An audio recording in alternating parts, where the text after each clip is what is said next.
बिस्मिल्लाहिर्रहमानिर्रहीम। अस्सलाम वालेकुम student. First year biology chapter number 6 composition of cell wall. ये हमने इससे पहले जो है बैक्टीरिया के अंदर पढ़ रहे थे कि बैक्टीरिया के अंदर जो सेल वॉल है उसकी कंपोजिशन क्या होती है। ठीक है, तो the cell wall of the most bacteria have a unique macro molecules.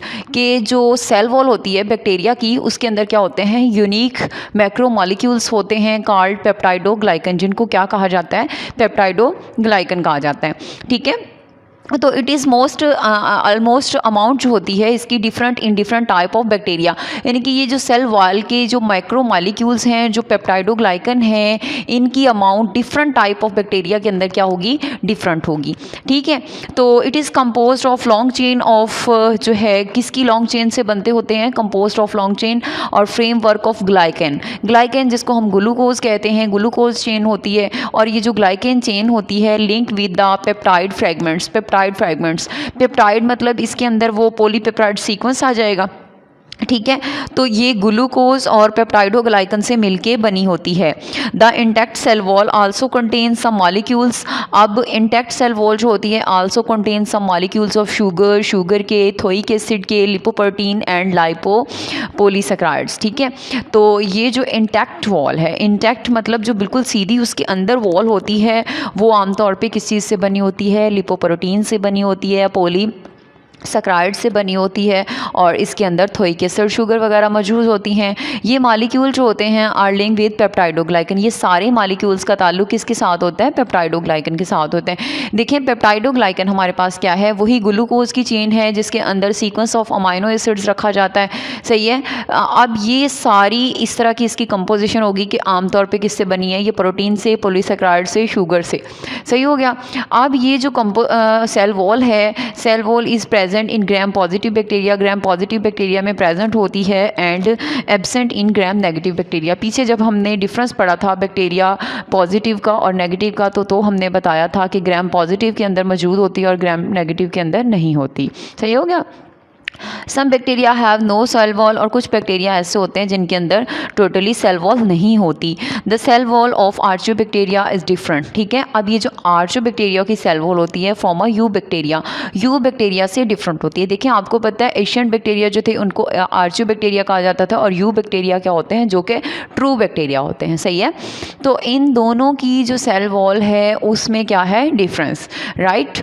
आर्चियोबैक्टीरिया do not contain on peptidoglycan. देखिए बेटा मैं आपको बता रही हूँ कि जो इसकी मौजूद कंपोजिशन है वो किससे है, पेप्टाइडोग्लाइकन है, यहाँ पे हमने बताया है। लेकिन जो आर्चियोबैक्टीरिया होते हैं वो do not contain on peptidoglycan, वो पेप्टाइडोग्लाइकन पे मुश्तमिल नहीं होते, right. Their cell wall is composed of protein. इनकी किससे बनी होती है, प्रोटीन से बनी होती है, ग्लाइकोप्रोटीन से एंड पॉलीसैकेराइड से। सिर्फ इसमें इतना डिफरेंस है, देखें इसके अंदर भी पॉलीसैकेराइड्स थे और उसके अंदर भी क्या है, पॉलीसैकेराइड्स हैं। बस डिफरेंस इसके अंदर इतना ये है कि यहाँ पे पेप्टाइडोग्लाइकन मॉलिक्यूल्स, ये जो सारे मॉलिक्यूल्स थे लिंक्ड हो जाता था, ये कनेक्ट होते थे किसके साथ, पेप्टाइडोग्लाइकन के साथ। लेकिन यहाँ पे ये इशू है कि ये प्रोटीन भी है, ग्लाइकोप्रोटीन भी है, लेकिन पॉलीसैकेराइड्स भी है, लेकिन ये पेप्टाइडोग्लाइकन लिंक्ड नहीं बनाते। तो आर्चियोबैक्टीरिया और यू बैक्टीरिया की सेल वॉल का इतना सा ही डिफरेंस है। तो ये हो गई हमारे पास सेल वॉल। उसके बाद है सेल मेम्ब्रेन। देखिए बेटा आपने ये सेल ऑर्गेनेल्स चैप्टर नंबर 2 में सारी पढ़ी हुई हैं, लेकिन यहाँ पे जो हम डिस्कस कर रहे हैं ये बैक्टीरिया के अंदर कर रहे हैं। ये जो सेल वॉल डिस्कस की है ये भी बैक्टीरिया के अंदर की है, और जो सेल मेम्ब्रेन करने जा रहे हैं ये भी बैक्टीरिया के अंदर कर रहे हैं। ठीक है, आपको पता है सेल मेम्ब्रेन और plasma membrane. Cell membrane is also called a plasma membrane. Plasma membrane जो होती है जस्ट बीन सेल वॉल, आपको पता है बिल्कुल सेल वॉल के साथ होती है, उसके बिल्कुल पास होती है। इट इज़ वेरी थिन, ये थिन होती है, ठीक है, फ्लेक्सिबल होती है, सराउंडेड बाय द साइटोप्लाज्म। आपको पता है सारे साइटोप्लाज्म के बाहर क्या होती है, सेल मेम्ब्रेन होती है। सेल मेम्ब्रेन के बाहर क्या आती है, सेल वॉल आती है। तो ये सारे जो हैं उनके अंदर क्या है, मौजूद है। सही हो गई। तो अब उसने कहा है कि इट इज़ डेलिकेट होती है, वेरी डेलिकेट इन नेचर। ठीक है, डेलिकेट होती है। डेलिकेट का मतलब आपको पता है कि जो होता है नाजुक होना, बहुत बारीक होना। ठीक है, और उसने कहा any damage result death of the organism, कि अगर ये सेल मेम्ब्रेन डैमेज होते हैं तो सेल की डेथ हो जाती है। आपको पता है सेल के इर्द गिर्द कोई भी हमारे पास सेल है बेटा, तो उसके इर्द गिर्द जो होती है वो सेल मेम्ब्रेन होती है। तो सेल मेम्ब्रेन डैमेज होगी तो ऑटोमेटिकली सेल भी डैमेज हो जाएगा। सम बैक्टीरियल सेल मेम्ब्रेन जो होती है different from the eukaryotes like sterol, इसके अंदर स्टीरॉयल और कोलेस्ट्रॉल की वजह से डिफरेंट होती है। आपको पता है सेल मेम्ब्रेन की कंपोजिशन जो होती है वो कार्बोहाइड्रेट्स और लिपिड्स और प्रोटीन से मिलकर बनी होती है। स्मॉल अमाउंट ऑफ कार्बोहाइड्रेट्स होती है, बाकी लिपिड्स और प्रोटीन ज़्यादा होते हैं, स्टीरॉयल और लाइक कोलेस्ट्रॉल वगैरह। तो इसकी वजह से यूकैरियोट्स और प्रोकैरियोट्स में थोड़ा सा डिफरेंट हो सकता है। बैक्टीरियल सेल की बैक्टीरियल सेल की यूकैरियोट से डिफरेंट हो सकती है। फंक्शन ऑफ सेल मेम्ब्रेन के फंक्शन आपको पता है, ये ट्रांसपोर्ट करती है क्या चीज़, मटेरियल ट्रांसपोर्ट करती है। पीछे भी हमने पढ़ा था कि रेगुलेट करती है ट्रांसपोर्ट ऑफ द मटेरियल। कौन कौन सा मटेरियल ट्रांसपोर्ट करती है जी? तो मटेरियल ट्रांसपोर्ट करती है कौन कौन सा, इसमें सबसे पहले हमारे पास क्या है, प्रोटीन है, प्रोटीन के बाद न्यूट्रिएंट्स हैं, शुगर है, इलेक्ट्रोलाइट एंड अदर मेटाबोलाइट्स कि ये सारी इन चीज़ों को क्या करती है, ट्रांसफ़र करती है एक जगह से दूसरी जगह। प्रोटीन हो गई, न्यूट्रिएंट्स हो गए, शुगर हो गए और जितने भी इलेक्ट्रोलाइट्स यानी कि उसके अंदर पॉजिटिव और नेगेटिव चार्ज है उनको ट्रांसफ़र करती है। बी पॉइंट इसका है कि plasma membrane also contain enzyme for respiratory metabolism, कि इसके अंदर क्या होते हैं, एंजाइम्स होते हैं, वो एंजाइम जो कि रिस्पायरेटरी ट्रैक में रिस्पायरेटरी मेटाबॉलिज्म में यानी कि ऑक्सीडेशन और रिडक्शन में यूज़ होते हैं। सही हो गया। तो ये हमारे पास हो गई सेल मेम्ब्रेन किसकी, बैक्टीरिया की। नेक्स्ट है हमारे पास साइटोप्लाज्मिक मैट्रिक्स। देखें तो साइटोप्लाज्मिक मैट्रिक्स जो होता है, cytoplasmic matrix is a substances होता है कि जो substance present between the plasma membrane and nuclear membrane, के न्यूक्लियस की मेम्ब्रेन और प्लाज्मा मेम्ब्रेन के दरमियान जितना भी मटेरियल है उसको क्या कहते हैं, साइटोप्लाज्मिक मैट्रिक्स कहते हैं। देखिए हमारे पास एक सेल होता है, सेल के अंदर क्या होता है, न्यूक्लियस होता है। तो न्यूक्लियस की मेम्ब्रेन जिसको हम न्यूक्लियर मेम्ब्रेन कहते हैं और दूसरी प्लाज्मा मेम्ब्रेन, इन दोनों के दरमियान जितना भी मटीरियल है जो कि जेली लाइक मटीरियल होता है वो क्या कहलाता है, साइटोप्लाज्मिक मैट्रिक्स कहलाता है। The membrane bound organelles and exoskeleton यानी साइटोस्केलेटन माइक्रोट्यूब्यूल्स और are absent in the prokaryotes cytoplasm. देखिए इसके अंदर आपको पता है जो साइटोप्लाज्मिक मैट्रिक्स होता है इसके अंदर माइटोकॉन्ड्रियाज होते हैं, गोल्गी ऑपरेटर्स होते हैं और माइक्रोट्यूब्यूल्स होती हैं, साइटोस्केलेटन होता है, सारा कुछ मौजूद होता है। तो उसने कहा है ये मेम्ब्रेन बाउंड ऑर्गेनेलीज जो हैं लाइक साइटोस्केलेटन, ये इसके अंदर एब्सेंट हैं। किसके अंदर एब्सेंट होती हैं बेटा, ये प्रोकैरियोट्स के अंदर क्या होती हैं, जो हैं एब्सेंट होती हैं, और एब्सेंट इन प्रोकैरियोट्स। यहाँ पे मैं प्रोकैरियोट्स लिखा लेकिन आपने याद रखना है कि प्रोकैरियोट्स के अंदर एब्सेंट होती हैं। It has a gel like structure, इसका स्ट्रक्चर कैसा होता है, जेल लाइक होता है।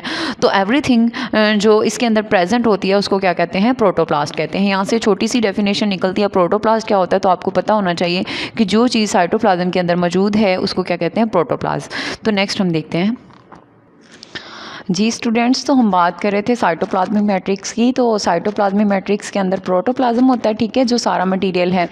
तो cytoplasmic matrix is major part of the protoplasm. Cytoplasmic matrix का जो मेजर पार्ट है वो क्या है, प्रोटोप्लाज्म है। अदर स्ट्रक्चर लाइक क्रोमेटिन हो गया, न्यूक्लियर बॉडी हो गई, राइबोसोम्स हो गए, मीजोसोम्स हो गए, ग्रैन्यूल्स हो गए and nucleoid are present in the matrix. कि जितना भी मटीरियल है, जितनी भी ऑर्गेनेलीज हैं, राइबोसोम्स, मीजोसोम्स, मैंने आपको पहले भी बताया था कि जैसे माइटोकॉन्ड्रिया होता है वो सारा किसके अंदर मौजूद होता है, साइटोप्लाज्मिक मैट्रिक्स के अंदर। उसके बाद हम बात करते हैं न्यूक्लियोलाइड की। तो न्यूक्लियोलाइड जो है, न्यूक्लियर जो मेम्ब्रेन होती है, द न्यूक्लियर मटेरियल और डीएनए जो होता है, न्यूक्लियर मटेरियल और डीएनए ऑफ बैक्टीरिया एग्रीगेट, इकट्ठा होता है। एग्रीगेट होने का मतलब क्या होता है, इकट्ठा होता है, to form a irregular shape dense body circular chromatin. कि ये जितना भी न्यूक्लियर मटेरियल होता है, डीएनए होता है, सारा इकट्ठा होता है, क्लोजली पैक होता है, एक बॉल की तरह का मटेरियल बन जाता है। उस डेंस बॉडी को हम क्या कहते हैं, उस डेंस बॉडी को नाम दे दिया गया है न्यूक्लियोलाइड का, ठीक है। तो यानी कि क्लोजली पैक होता है। बैक्टीरियल सेल जो होता है, बैक्टीरियल सेल के अंदर कहता है discrete chromosome and nuclear. Discrete का मतलब होता है वाज़ा तौर पे क्रोमोसोम होते हैं और क्या होती है, न्यूक्लियर मेम्ब्रेन होती है।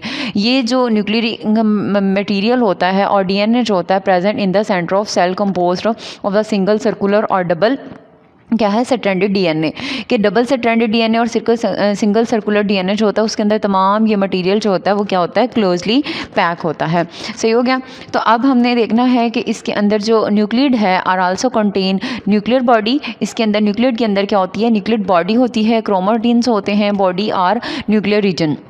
न्यूक्लियर बॉडी हो गई, क्रोमेटिन बॉडी हो गई और न्यूक्लियर रीजन हो गई। यानी कि जो क्रोमोसोम्स होते हैं उनको क्रोमेटिन बॉडी कहते हैं और जो न्यूक्लियर रीजन, न्यूक्लियर के साथ वाला एरिया, उसको कहते हैं, they are very long of molecules of the DNA. DNA के मॉलिक्यूल्स जो होते हैं वेरी लॉन्ग होते हैं, tightly fold and fit inside the cell. कि ये टाइटली फोल्ड होते हैं। जैसे डीएनए का सेंट्रैंड आपने जिगजैग मैनर में बना हुआ देखा होता है कि वो कितना लंबा होता है, राइट। और उसमें जो होते हैं ये सारे मॉलिक्यूल्स होते हैं वो टाइटली उसके अंदर क्या होते हैं, बाउंड हुए होते हैं। सही हो गया। उसके बाद हमें उसने बताया है कि bacteria has a single chromosome, कि जो बैक्टीरिया होता है, बैक्टीरिया के अंदर ओनली वन क्रोमोसोम होते हैं, इसलिए हम इसको क्या कहते हैं, हैप्लॉइड कहते हैं। So this is called a haploid structure, कि जब इसके अंदर देखें बेटा जो दो होते हैं उसको क्या कहते हैं, डिप्लॉइड कहते हैं, और जो सिंगल होते हैं उसको क्या कहते हैं, हैप्लॉइड कहते हैं। तो so bacteria is a haploid chromosome, क्योंकि उसके अंदर सिंगल होता है। न्यूक्लियोलिड इज़ विजिबल, विजिबल कब होता है, in light microscope after staining with fuchsin stain. अच्छा जी, ये न्यूक्लियोलिड नज़र कैसे आता है, देखो बेटा ये जो है it is a very dark material, ये साइटोप्लाज्म के अंदर डार्क मटेरियल होता है। सो जब इसको स्टेन किया जाता है फ्लूजन स्टेन के साथ, फ्लूजन केमिकल्स के तौर पे यूज़ होता है, उसके अंदर जब इसकी स्टेनिंग किया जाता है, स्टेन करना आपको पता है कलर देना, जैसे हमने बैक्टीरिया को पीछे डाई किया था, प्राइमरी डाई की थी और सेकेंडरी, प्राइमरी में हमारे पास पिंक जो पर्पल कलर आता था और सेकेंडरी में हमारे पास कौन सा कलर आता था, पिंक कलर आता था। सेम लाइक दिस यहाँ पे हम फ्लूजन के साथ इसको क्या करेंगे, डाई करेंगे, इसकी स्टेनिंग करेंगे, देन द न्यूक्लियोलाइड जो है विजिबल होगा किसके अंदर, लाइट माइक्रोस्कोप के अंदर। ओके हो गया। यहाँ पे एस्चेरिचिया कोलाई है जिसको हम ई कोलाई बोलते हैं। ई कोलाई बैक्टीरिया आपने पीछे पढ़े थे, close circular chromosome measures approximately 14,000 micrometre, कि ये 14,000 माइक्रोमीटर इनका जो सर्कुलर है, जो क्लोजली पैक मटेरियल है, जो इसका सर्कल है वो कितना होता है, 14,000 माइक्रोमीटर होता है। एस्चेरिचिया कोलाई का, ई कोलाई बोलते हैं इसको। ठीक हो गया। तो ये हमारे पास किसकी स्ट्रक्चर था, न्यूक्लियोलाइड का। नेक्स्ट आते हैं हम प्लाज्मिड की तरफ। तो प्लाज्मिड जो है, plasmid are also circular double stranded chromosome, double strand extra chromosomal DNA molecules, ठीक है। और ये डीएनए मॉलिक्यूल्स जो होता है इसमें बैक्टीरियल है, किसका, मॉलिक्यूल्स बैक्टीरिया के। सही हो गया। सम बैक्टीरिया कंटेन, तो सम बैक्टीरिया कंटेन जो है इसके अंदर डीएनए मॉलिक्यूल्स इन बैक्टीरिया कि सर्कुलर है, डबल स्ट्रैंडेड और एक्स्ट्रा क्रोमोसोमल डीएनए जो होता है बैक्टीरिया के अंदर। Many bacteria contain plasmid to additional chromosome, कि कुछ बैक्टीरिया के अंदर प्लाज्मिड जो होता है वो एडिशनल एक्स्ट्रा क्रोमोसोम के तौर पे यूज़ होता है। सही हो गया। तो यहाँ पे हम देखते हैं they are self replicating bodies not essential for bacterial growth and metabolism. Self replicating का मतलब आपको पता है जो खुद ब खुद अपनी रेप्लिकेशन कर लेती हैं, जिनको किसी होस्ट बॉडी की या किसी भी बॉडी की ज़रूरत नहीं पड़ती। DNA is also self replicating body है, तो प्लाज्मिड भी क्या है, सेल्फ रेप्लिकेटिंग बॉडी है। ठीक है। तो they are self replicating body not essential for bacterial growth, bacteria की ग्रोथ के अंदर यूज़ नहीं होता, एंड अदर मेटाबॉलिज्म, जितने भी मेटाबॉलिक वे होता है बैक्टीरिया के अंदर, एनाबॉलिज्म है, कैटाबॉलिज्म है, सारा कुछ होता है, तो उसके अंदर they will be not use. Okay हो गया।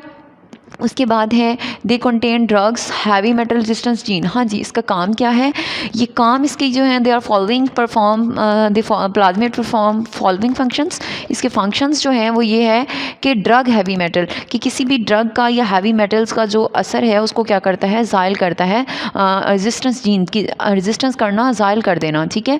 Disease and insects resistance genes also present, इसके अंदर डिजीज़ और इंसेक्ट, जो डिजीज़ और इंसेक्ट्स का जो असर होता है उसको भी ज़ाया करने वाले जीन्स इसके अंदर मौजूद होते हैं। Plasmids are also use as a vector for transforming gene in modern genetic engineering. तो प्लाज्मिड जो है ये एक वेक्टर का काम करता है। देखिए प्लाज्मिड, ये हमारे पास एक पूरा स्ट्रक्चर होता है, उसका छोटा सा पार्ट जो होता है उसको हम क्या कहते हैं, प्लाज्मिड कहते हैं। और ये जो प्लाज्मिड है ये आमतौर पर किसी भी चीज़ की मतलब जो है वेक्टर का काम करता है। वेक्टर का काम कैसे करता है, यहाँ पर हम देखते हैं इसको कि ये हमारे पास स्ट्रक्चर है, तो इसके अंदर से इतना हिस्सा अगर हम कट कर देंगे तो ये उसका क्या होगा, प्लाज्मिड होगा। इस प्लाज्मिड को एज अ वेक्टर के तौर पे यूज़ करते हैं for the genetic engineering and modern technology. Modern technology में हम करते क्या है, इसका इतना हिस्सा कट करके किसी दूसरे में लगा देते हैं, क्योंकि प्लाज्मिड के अंदर ऐसी टेंडेंसी होती है, ऐसी एबिलिटी होती है जो कि क्या करती है, रेजिस्टेंस करती है, डिजीज़ एंड इंसेक्ट रेजिस्टेंस होते हैं।